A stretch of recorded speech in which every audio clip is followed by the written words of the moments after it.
studies? Well, if I'm telling you about the research and I'm hoping that you'll fund, that's the basis for this application. What proof can I give my reviewers that this research that I'm proposing is likely to turn out the way I say it will? What's the best proof, if any proof exists? Of course, there is no proof positive, but the best likelihood, the best assurance I can give my reviewers is what I've done before. My preliminary studies, my training, my track record, my education, my collaborations. If I'm working with collaborators, let's say I'm a new investigator, but I've put together that grants team that includes some established investigators. Preferably, if I'm going to the NIH, I have someone on that team who has successfully competed for NIH funding, himself or herself. So now I'm beginning to look like a very promising outfit in the eyes of my reviewers. I have preliminary data. I have publications. I have good training. I've surrounded myself with appropriate investigators to help me carry out this research. So all things that will count hugely in this current grants climate. In general, the more competitive the grant at the NIH, and I think any grant of all the different funding agencies, to my mind, the most competitive of all is going to be what we call the R01. We'll talk about that shortly. The R01, the most competitive grant. The more competitive the grant, the more publications we need, the more preliminary studies. Okay? Now, there are going to be some exceptions. I know at least a couple of you are thinking about career development awards, and I hope that by the time the next 45 minutes is up, I hope a couple more of you are going to think about career development awards at the NIH. I think they are just really the best opportunity for often new investigators to get into the system. Do you need as many preliminary studies? Do you need as many publications? Absolutely not. Absolutely not. The bar is set at a very different place, so we're going to talk about that. But again, a factor to keep in mind in the current grants climate, if you think about it, let's say you're a reviewer and you have this pile of grants that you have to determine which ones you want to give funding, right? You have a limited amount of funding. How are you going to spend those funding dollars?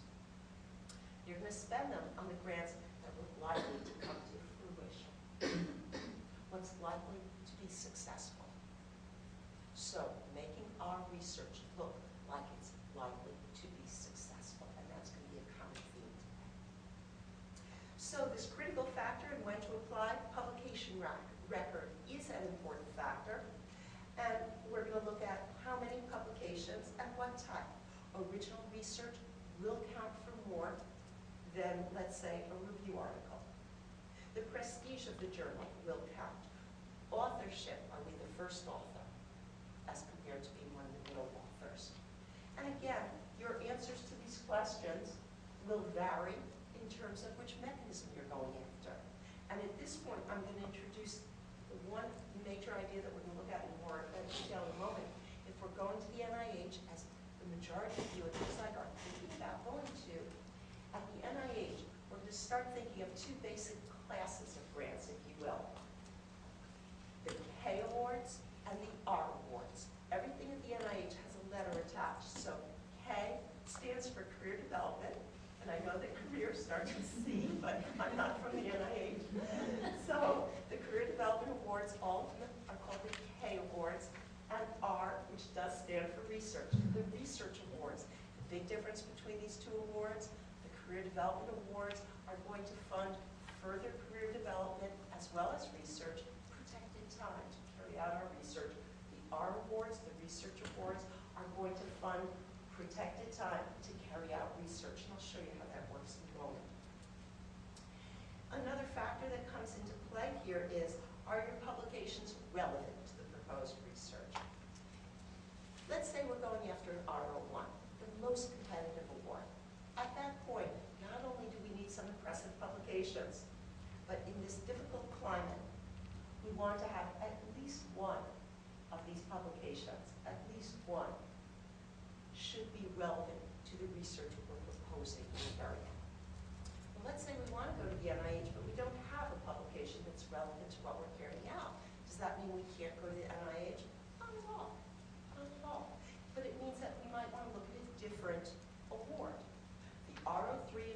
R21, and I'm going to show you in detail the differences between these two. These are great awards, both of them, R03 and R21. And I'll show you what the differences are in a moment, but basically these are much smaller awards that are given to carry out preliminary studies, feasibility studies, okay? Do we need publications that are relevant to what we're proposing for an R03 or R21? No, we do not. Okay, so big difference. K award, absolutely, you do not need publications related to what you're proposing to do. And in fact, I would say for a career development award, you want to be careful that you don't look overly qualified. I would say it's almost a mistake, really, to come in with publications that are relevant to what you're proposing to do. I think at that point, you're looking too advanced for that type of award. So another factor to consider when you apply for an award is career stage. If you're early in your career and short on publications, a wonderful first step can be to find a funded investigator and develop an aim, an objective, an experiment that can be added to their research. And the word for this is a supplement. And again, we'll talk about that more in a minute. A key step now in planning a grant, we turn to our next major step.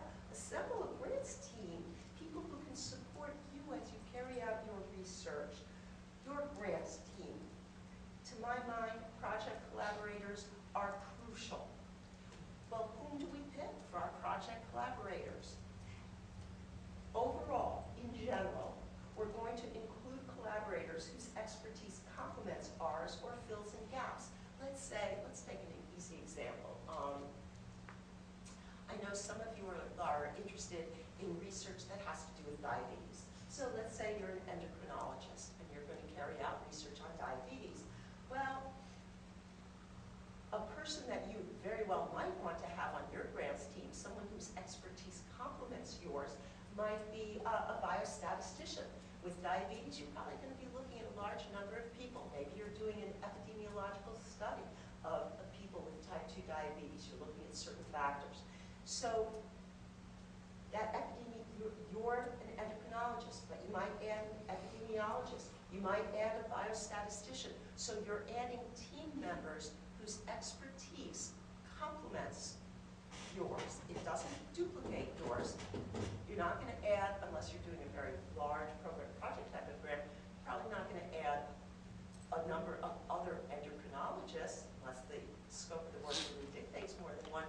You're going to add people whose expertise complements yours. In general, choose collaborators with a track record. Remember, your reviewers now aren't just looking at you.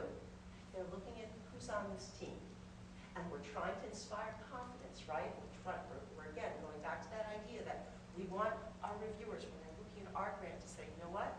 This grant looks likely to turn out successfully. Look at the collaborators on this team. So build a successful partnership. Can you have people on your team who aren't from your institution? Sure you can. I think it's a smart thing to do. I think the trend of the future, again, if I had a crystal ball, which I don't, but if I did, I would say that we're going to see more and more grants that have teams outside our own institution. So choose your collaborators wisely, and I'll open that up to questions after. So we turn to our next major point here. Determine the right funding source for you. There are a couple of major, I would say there are 4 major funding sources. The government, NIH, Agency for Healthcare Research and Quality, great agency potentially for some people in this room. AHRQ is a federal agency and they look at outcomes, okay? So we're going to compare the outcomes of 2 different types of treatment, let's say for diabetes. We're going to look at the outcomes of how one population fares as compared to another, AHRQ. NSF probably won't be a match for most of us. It's basic science research. DoD, Department of Defense. Again, I just threw out some examples. DoD funds a lot of medical research. They have areas that are very important to their particular mission. DoD is a big funder